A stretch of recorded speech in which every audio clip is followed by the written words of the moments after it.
아멘, 아멘. 여러분, 대한민국, 우리가 살고 있는 대한민국은 다른 나라들과 달리 이 강인한 민족성을 가진 나라라고 말할 수 있습니다. 그 대표적인 예가 무엇이 있을까요? 1950년 참 아픈 사건이죠. 우리가 민족끼리 전쟁을 벌인 6.25 전쟁이 있지 않습니까? 이 6.25 전쟁을 통해서 사실 대한민국은 완전히 폐허가 됐죠. 이런 폐허가 된 곳에서 사실 많은 나라들이 이 대한민국을 도왔습니다. 그래서 1950년대 그때부터 한 몇십 년 동안은 원조받는 나라가 사실 우리가 살고 있었던 대한민국이죠. 하지만 불과 3, 40년 뒤에 대한민국은 어떻게 바뀌었습니까? 원조를 받는 나라에서, 그렇죠, 다른 나라를 도와주는 원조하는 국가가 된 것입니다. 이 과정에서 대한민국은 정말 급속한, 눈에 띄는 경제 성장을 이루어냈습니다. 정말 모든 국민들이 이 가난에서 탈출하자는 목표를 가지고 이제는 개발도상국에서 선진국으로 나가자는 그런 목표 아래 정말 정신없이 모든 국민들이 일을 했던 것 같습니다. 이렇게 전 국민을 사로잡았던 목표 지향주의 그리고 성과주의가 우리 민족에게 정말로 다른 민족들이 경험해보지 못한 눈에 띄는 발전을 허락해 준 건 부인할 수 없는 사실이죠. 하지만 이것을 통해서 우리는 톡톡히 그 기회비용도 치러야만 했습니다. 그것이 무엇일까요? 바로 삶의 여유가 사라진 것입니다. 여러분, 제가 지금 말씀드린 삶의 여유는 정말 아무것도 안 하고 그냥 편히 쉬는 그런 나태한 삶을 뜻하는 것이 아닙니다.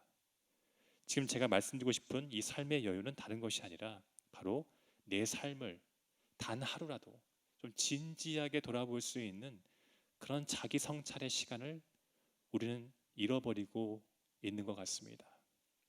빨리빨리를 외치는 대한민국, 그렇죠? 전 세계적으로도 모든 사람들이 한국말을 몰라도 이건 알잖아요. 빨리빨리.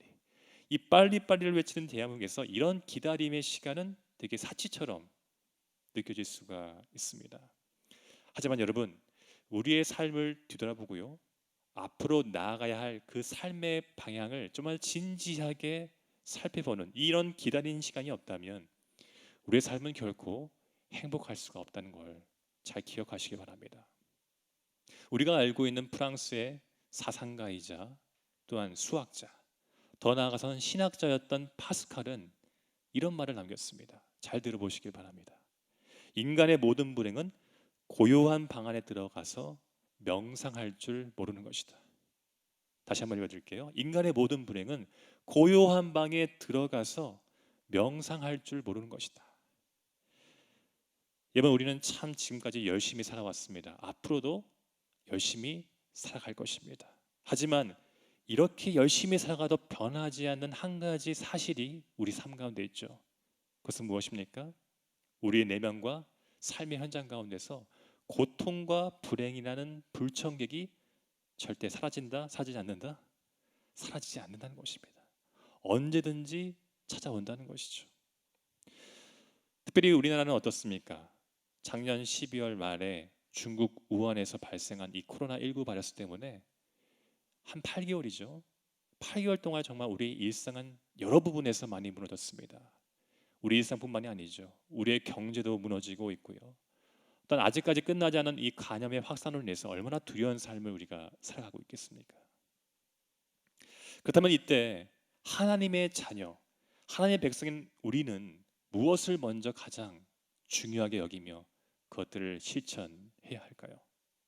파스칼의 말처럼 잠시 우리가 하던 일을 멈추고 고요한 방에 들어가서 명상해야 합니다. 누구를 명상해야겠습니까? 온 우주를 창조하시고 이 땅의 모든 일들을 자신의 선한 뜻으로 이루어 가시는 그 하나님을 명상해야죠. 다시 말해서 하나님께 기도하는 것입니다. 바쁘다는 핑계로 기도의 시간을 사수하지 않고 하나님보다 나와 세상을 더 의지했던 죄를 바로 그 시간에 고백해야 하는 것입니다. 그러면 여러분, 어떤 일이 일어난다고요? 그분께 소망을 두는 자, 하나님께서는 그 자들을 통해서 이 땅을 반드시 치료하시고 고쳐가시고 하나님의 선한 뜻을 이루어갈 줄 믿습니다. 여러분, 이것이 거짓말처럼 느껴지십니까? 그렇다면 오늘 우리가 읽은 이 구약의 역사서 중인 하나인 느헤미야, 특별히 2장의 말씀을, 이 2장의 말씀에 좀 귀를 잘 기울이시기 바랍니다. 우리 다시 한번 2장 1절 말씀 한번 읽어볼까요? 2장 1절입니다. 시작. 아닥사스다 왕 제20년 니산월에 왕 앞에 포도주가 있기로 내가 그 포도주를 왕에게 드렸는데 이전에는 내가 왕 앞에서 수심이 없었더니. 자, 우리가 방금 읽은 이 말씀 히브리어 원문을 보면 오늘 이 개역 성경에서는 번역되지 않은 한 단어가 등장합니다. 어떤 단어냐? 그리고 그 일이 있었다 라는 이런 의미를 가진 히브리어 와헤히라는 단어가 빠져 있습니다. 자, 느헤미야 2장의 내용은 바로 앞장 이 1장의 내용과 긴밀히 연결되어 있다는 것을 히브리어 원문에는 와헤히 그리고 그 일이 있었다라는 말로 지금 알려주고 있는 것이죠. 자, 그렇다면 느헤미야 1장의 말씀 어떤 말씀입니까?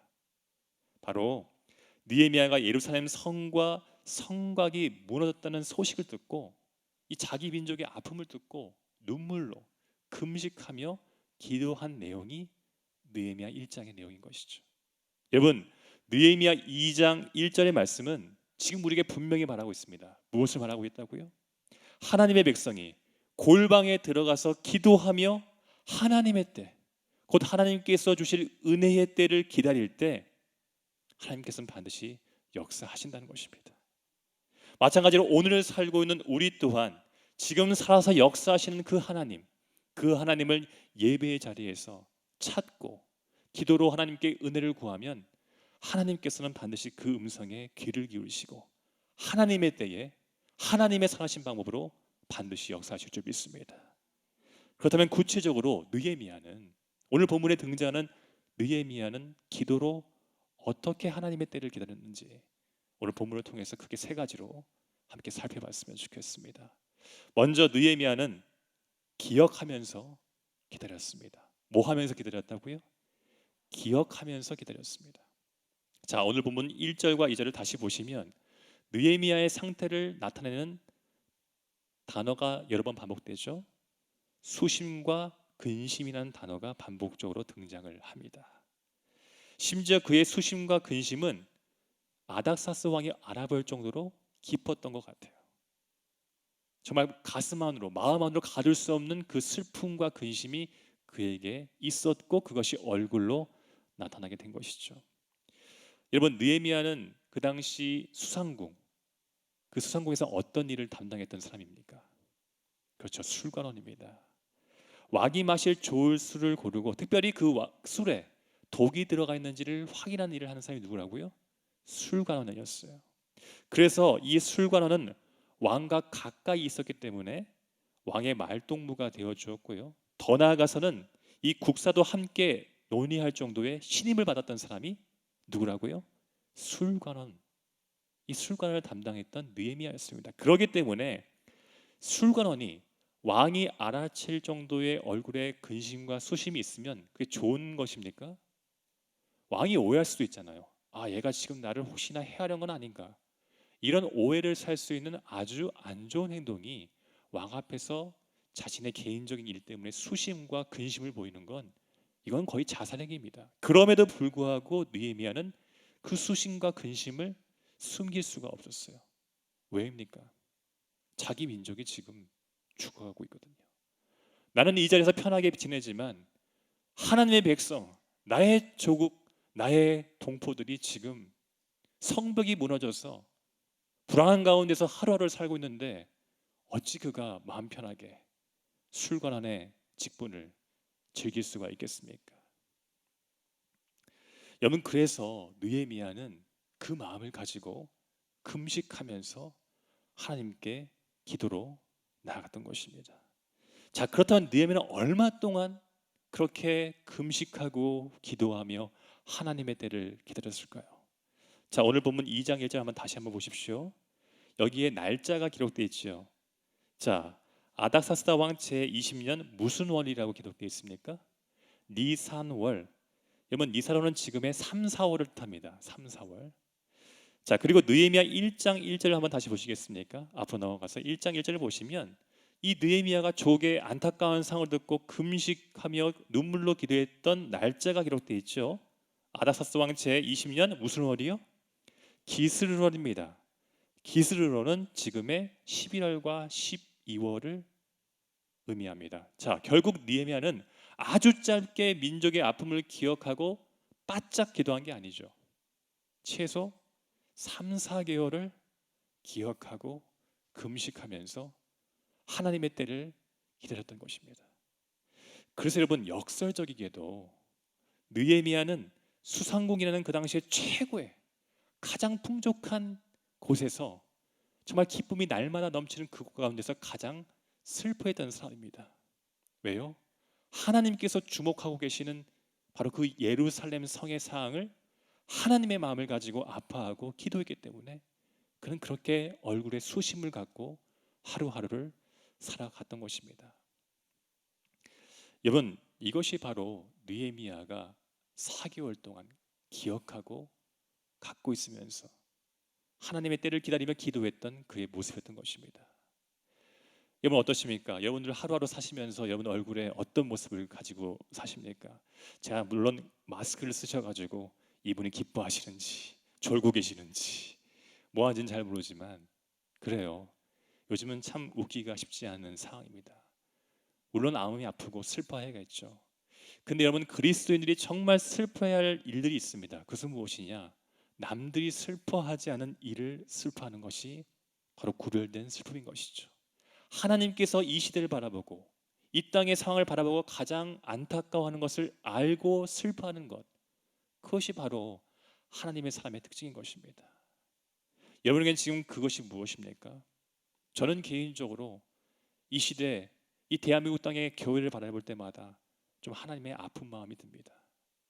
다른 것보다 뭐 코로나 때문에 예배가 약간은 소강 상태인 것, 이것도 마음이 아프지만 정말 이렇게 어려울 때에 우리가 정말 가장 중요한 하나님을 만나는 기도의 시간을 놓고 있지는 않은지, 정말 오늘 본문에 등장하는 느헤미야처럼 나는 괜찮으니까 괜찮지, 뭐 다른 사람들은 하나님께서 알아서 하시겠지, 이런 이기적인 마음을 가지고 지금 하나님께서 원하시는 기도를 우리가 드리고 있지 않다면 참으로 그것은 하나님 보시기에 안타까운 일 아니겠습니까? 저는 바라기는 오늘 본문에 등장한 느헤미야 4개월이라는 시간을 기도했습니다. 물론 하나님께서는 우리에게 지금 은혜를 주셨습니다. 어떤 은혜요? 다른 나라들보다 철저한 방역 가운데서 이제는 현지에서 발생되는 코로나 환자보다 해외 유입이 더 많은 상황 아니겠습니까? 물론 이거는 정말 이때까지 수고하며 헌신한 우리의 의료팀들과 자원봉사자들 그리고 우리 국민들의 헌신이 있었기 때문에 가능한 일인 줄 압니다. 하지만 우리가 더 기억할 것은 한 가지가 있죠. 무엇입니까? 바로 하나님의 은혜인 것입니다. 하나님께서 하나님의 선한 손으로 이 대한민국을 지켜주시고 거기에 합당한 하나님의 뜻을 이루어 가셨기 때문에 지금 우리가 이렇게 은혜를 누린 줄 믿습니다. 여러분, 그렇다면 그 은혜를 누린 우리가 어떻게 반응해야 할까요? 오늘 하나님께서는 느헤미야의 모습을 통해서 말씀하십니다. 너희들이 지금 수상궁 같은 상황 가운데 있느냐? 주변을 둘러봐라. 정말로 모든 삶이 무너져서 하루하루를 힘들게 살아가는 많은 사람들이 있다. 여러분, 우리가 비록 코로나의 가운데서 안정감을 취하고 있지만 잠깐만 눈을 들어봐도 지금 전 세계는요 코로나 때문에 정신이 없습니다. 그렇다면 이제 우리는 기도를 쉬어도 되는 겁니까? 아니죠. 이제는 열방을 향해서 열방을 향한 하나님의 마음을 가지고 금식하고 간절히 기도하는 것, 기도 가운데 하나님을 더욱더 소망하고 그분의 따를 기다리는 것이 바로 오늘 느헤미야가 보여준 그들의 고통을 기억하면서 기다리는 거룩한 모습인 줄 믿습니다. 이것이 바로 지금 우리가 회복해야 할 첫 번째 기다림, 다른 사람의 아픔을 나의 아픔처럼 여기고 그들의 아픔을 기억하며 기도하는 것, 이것이 하나님께서 이 땅을 살아가는 우리에게 요구하시는 첫 번째 기다림인 것입니다. 자, 그렇다면 두 번째 기다림, 느헤미야가 보여준 두 번째 기다림은 무엇입니까? 바로 따라해 봅시다. 믿음으로 기다렸다. 이것이 두 번째 느헤미야가 보여준 모습인 것입니다. 여러분, 느헤미야도 우리가 똑같은 인간이죠. 그렇기 때문에 4개월이라는 긴 시간을 정말로 말 그대로 그들의 아픔, 민족의 아픔을 정말로 기억하면서 하나님의 때를 기다리는 것은 쉽지 않습니다. 그 4개월이라는 긴 시간 가운데 하나님의 침묵을 경험하면서 진짜 하나님께서 역사하실까? 이런 의심이 충분히 들만 하죠. 하지만 그는 기도를 포기하지 않았습니다. 기다림을 포기하지 않았어요. 왠지 아십니까? 그에게는 확실한 믿음이 있었습니다. 자, 그 믿음이 무엇인지 오늘 본문에서 1장 11절 한번 보시겠습니까? 1장 12절의 말씀 한번 11절의 말씀 함께 읽어보겠습니다. 시작. 주여 구하오니 귀를 기울이사 종의 기도와 주의 이름을 경외하기를 기뻐하는 종들의 기도를 들으시고 오늘 종일 형통하여 이 사람들 앞에서 은혜를 입게 하옵소서 하였나니 그때에 내가 왕의 술관원이 되었느니라. 자, 우리는 이 기도 내용에서 느헤미야가 가지고 있었던 두 가지 믿음을 확인할 수가 있죠. 첫째는 무엇입니까? 그는 기도하는 자를 형통케 하시는 하나님의 은혜를 확신했습니다. 어떤 하나님의 은혜를 확신했다고요? 기도하는 자, 특별히 하나님을 경외하는 마음을 가지고 기도하는 자를 하나님께서 반드시 형통케 하신다는 이 믿음을 가지고 기도했던 것입니다. 여러분, 기도는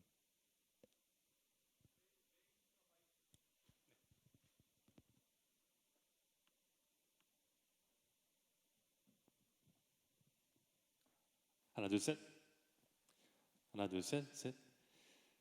네, 됩니다. 괜찮습니다. 네. 여러분, 이렇게 사탄은 다양한 시험을 주십니다. 어디까지 했죠?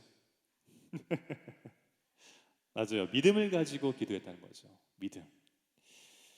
여러분, 사실 느헤미야가 이 믿음이 없었다면 4개월 동안 그렇게 금식하며 기도하는 건 불가능한 일입니다. 마찬가지로 저희들도 하나님께 나아가서 기도하는 데 있어서 가장 중요한 것은 무엇이냐? 따라해봅시다. 믿음.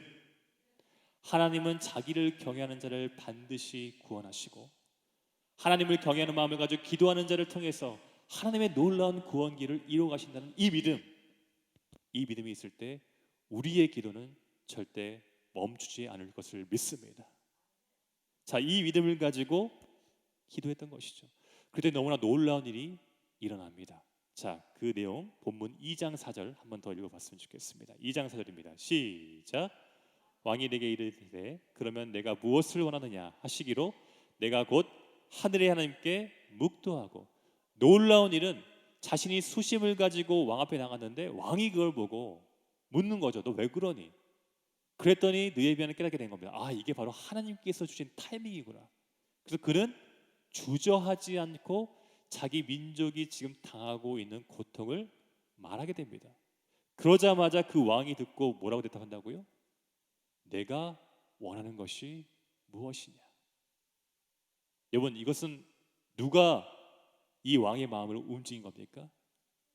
그렇죠. 하나님께서. 느헤미야가 그렇게 기도했던 하나님께서 지금 바로 아닥사스다의 왕을 움직인 겁니다. 여러분, 이게 우연이라 생각하시지만 이건 대단한 기적이 지금 일어나고 있는 겁니다. 왜냐하면 같은 시대를 다루고 있었던 에스라라는 말씀이 있죠. 이 말씀을 보면 놀랍게도 이 예루살렘 성벽의 재건 공사를 막은 사람이 누군지 아십니까? 바로 이 아닥사스다 왕입니다. 우리 한번 그 말씀 한번 확인해 볼까요? 여러분들이 믿지 않는 눈빛이라서 제가 한번 읽어봤으면 좋겠어요. 에스라 4장 23절입니다. 바로 앞에 있습니다. 느헤미야 앞에가 에스라잖아요. 에스라 4장 23절 우리 한번 같이 찾아서 읽어봤으면 좋겠어요. 에스라 4장 23절 우리 한 절 말씀이기 때문에 함께 읽어보겠습니다. 시작.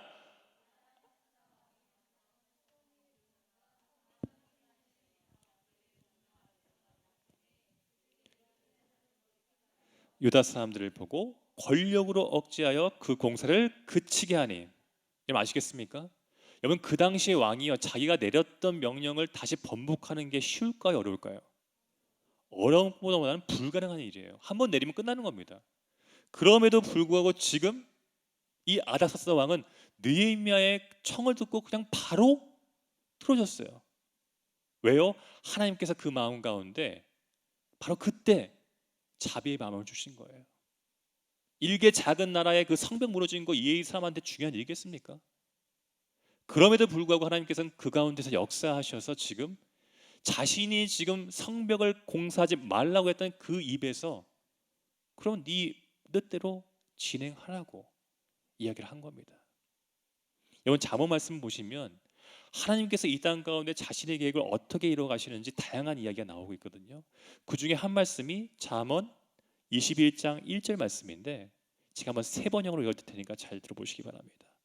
왕의 마음은 흐르는 물줄기 같아서 주님의 손 안에 있다. 주께서 원하시는 대로 왕을 이끄신다. 믿으십니까? 사랑하는 성도 여러분, 이처럼 우리가 혹여 끝날 것 같지 않는 이런 코로나 바이러스 확산 가운데 있다 하더라도 우리의 구주 되시고 우리의 아버지 되시는 하나님은요, 왕의 마음뿐만 아니라 우리가 처한 모든 사항들을 합력하여 선을 이루어 가시는 전능하신 하나님인 줄 믿습니다. 이 믿음이 있는 자는 결코 기도를 쉬지 않습니다. 이 믿음이 있는 자는 결코 자신의 상황 가운데서 절망하지 않고 하나님의 때를 기다리며 하나님께서 기회를 주시면 담대한 마음을 가지고 바로 그곳 가운데서 하나님이 주신 지혜를 가지고 나아가는 것이죠. 저는 이런 기회가 여러분들의 삶 가운데 날마다 일어나기를 주님으로 축원합니다. 그러기 위해서는요, 다시 한번 말씀드립니다. 믿음으로 기다리셔야 합니다. 정말 믿음으로 하나님의 때를 기다리면서 하나님이 주신 그 기회를 소망하는 마음을 가지고 살아가셔야 합니다.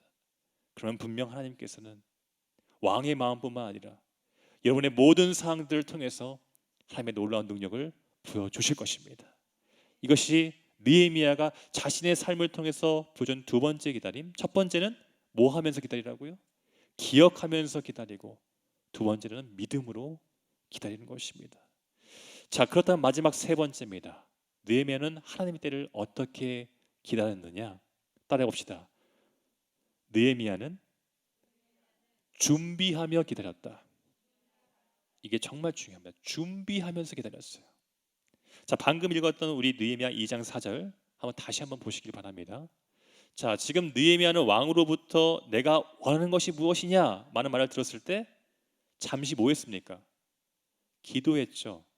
아마 이런 기도를 드리지 않았을까요? 하나님, 정말 감사합니다. 나의 이 기도에 응답해 주셨군요. 나는 이런 기도 플러스 하나님, 왕 앞에서 제가 담대하게 이야기할 수 있는 마음을 주시옵소서 라고 이런 기도를 하지 않았을까 하는 저는 생각이 들어요. 자, 이런 기도의 모습도 중요하지만 우리가 여기서 주목해야 할 부분은 기도 후에 느헤미야의 반응입니다. 여러분 한번 보십시오. 지금 그는 왕과 왕후 앞에서 정말 거침없이 일목요연하게 자기 민족의 구원을 위한 실질적인 도움을 구했습니다.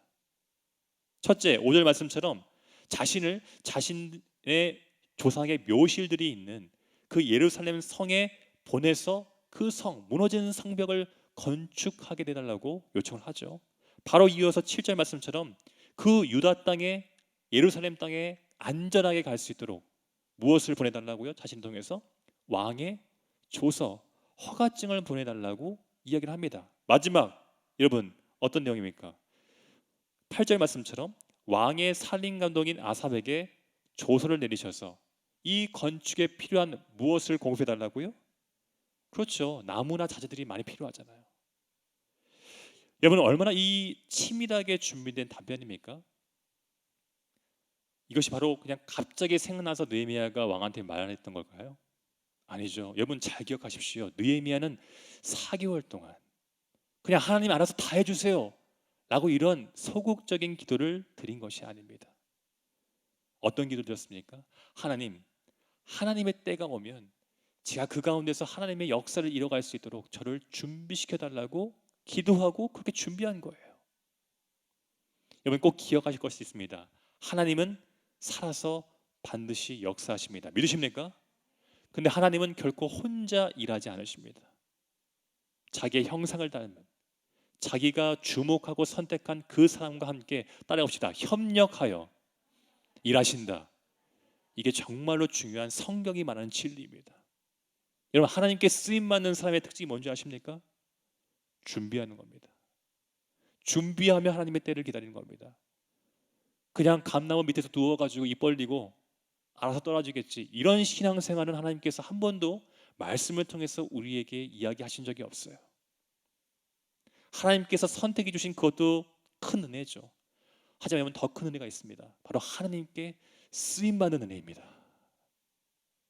이 쓰임받는 은혜가 정말로 여러분들의 은혜가 되기를 원하신다면 오늘 말씀에 등장하는 느헤미야처럼 준비하시기 바랍니다. 거룩한 준비. 정말 그때 하나님께서 원할 것이 무엇인지를 고민하고 분별해 나아가는 그런 하루하루를 살아가시기 바랍니다. 여러분, 우리 인생 가운데 그런 준비의 시간들이 하루, 이틀, 6개월, 1년 쌓이면 여러분 기대하세요. 하나님께서 하나님의 타이밍에 여러분을 사용하십니다. 여러분을 여러분에 속한 가정 가운데 형통한 사람으로 세우셔서 무너진 여러분들의 가정뿐만 아니라 이 교회와 이 나라 이 민족을 하나님의 놀라운 구원 계획으로 살리시고 변화시켜 주실 줄 믿습니다. 여러분, 느헤미야가 그 은혜를 누렸어요. 왜요? 느헤미야는 준비하며 기다렸기 때문에. 자, 오늘 말씀 보시면 하나님께서 얼마나 더 큰 은혜를 주셨는지 본문이 말하고 있습니다. 우리 함께 2장 8절과 9절 두 절 말씀 한번 같이 읽어볼게요. 시작.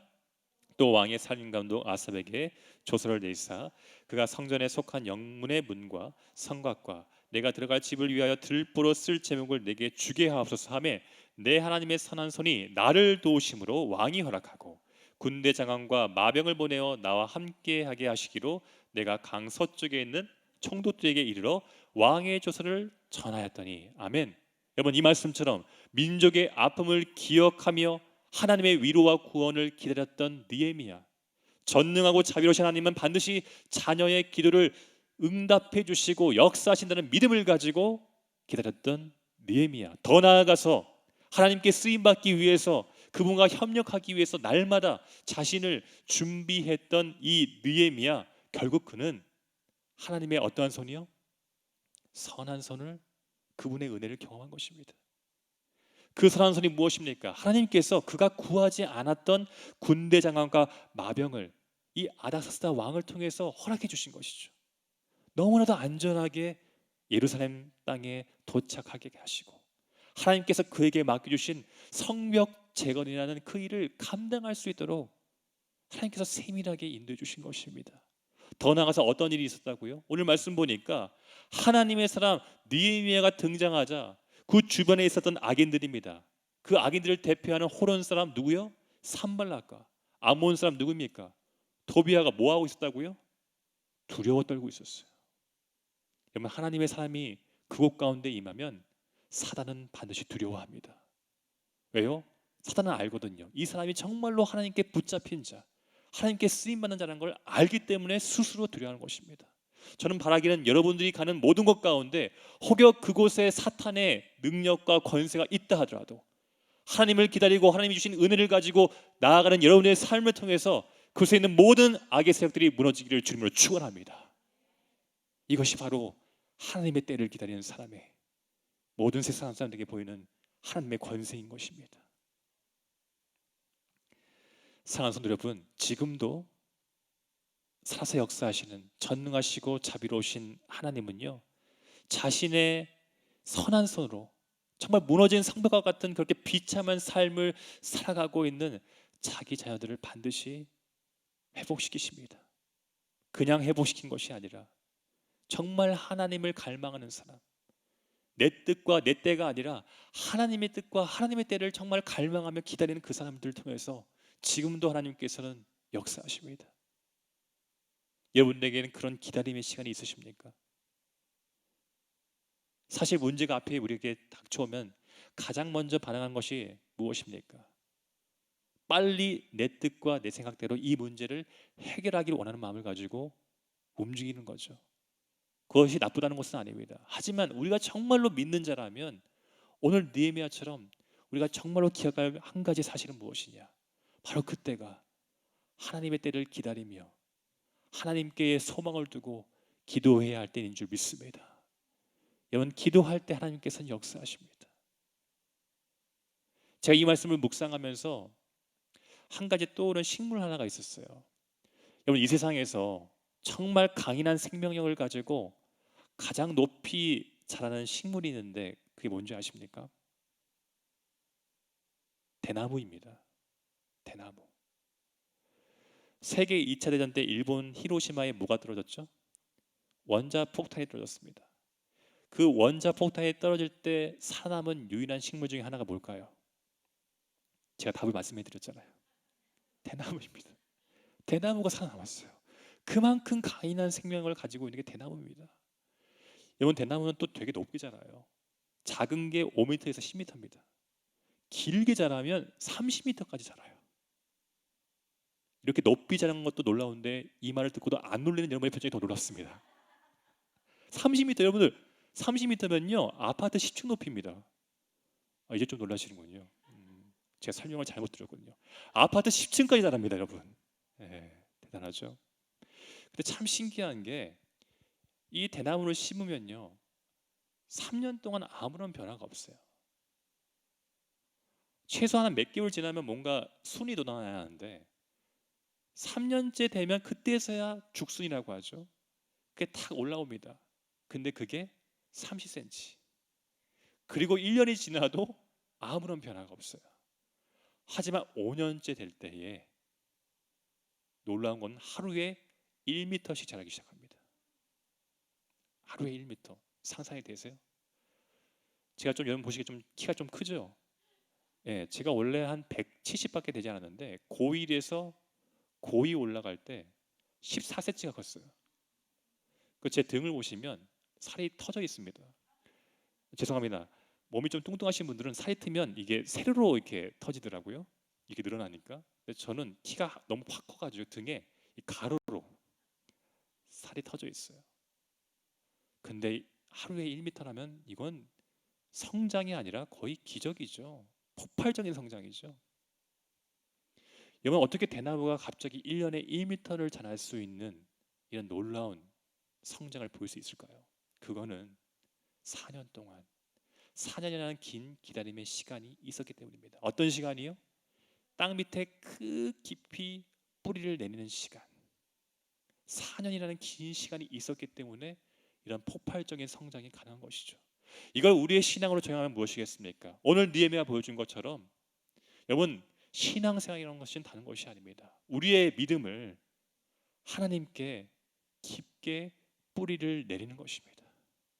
그 깊게 뿌리를 내리는 시간이 우리에겐 필요한 것이죠. 물론 겉으로 봤을 때는 30cm밖에 되지 않은 죽순과 같은 연약한 모습이 우리의 모습이지만 우리가 그럼에도 불구하고 살아계신 하나님, 그분의 선하신 손을 소망하고 기다리는 마음을 가지고 우리가 삶의 현장 가운데서 어떻게 해요? 기억하며 기다리고 믿음으로 기다리고 준비하고 기다린다면 하나님은 반드시 그때 하나님의 때에 우리를 통하여 하나님의 놀라운 능력을 모든 사람들 가운데 보여주시고 증거하실 줄 믿습니다. 바로 이것이 우리가 오늘 말씀을 통해서 적용할 부분이죠. 남들은 기다리지 말고 빨리빨리 하라고 하지만 아니요, 신앙생활은 조금 더딜지라도 세상을 향해서 뿌리내는 것이 아니라 세상의 방식대로 나가는 것이 아니라 더 아래로 깊게 계신 그 살아계신 삼위일체 하나님께 믿음을 뿌리내는 시간이 반드시 필요한 것입니다. 저는 바라기는 오늘 이 자리 하나님께서 여러분들을 이 은혜의 자리로 불러주신 줄 믿습니다. 그 하나님께 믿음의 뿌리를 내리시기 바랍니다. 기다리시기 바랍니다. 하나님을 더욱더 묵상하시기 바랍니다. 정말 이 어려운 시대 가운데 나의 뿌리는 지금 어디에 있는지를 진지하게 뒤돌아보시기 바랍니다. 하나님이 아닌 다른 것은 다 우상입니다. 여러분의 건강, 여러분의 가정, 가족, 남편, 돈, 그건 다 하나님 앞에서는 우상입니다. 하나님께 온전히 뿌리 내리십시오. 그러면 흔들리지 않습니다. 흔들리지 않는 여러분들 통해서 하나님께서 여러분 한 사람 한 사람을 통해서 하나님의 놀라우신 구원 계획을 반드시 이뤄가실 줄 믿습니다.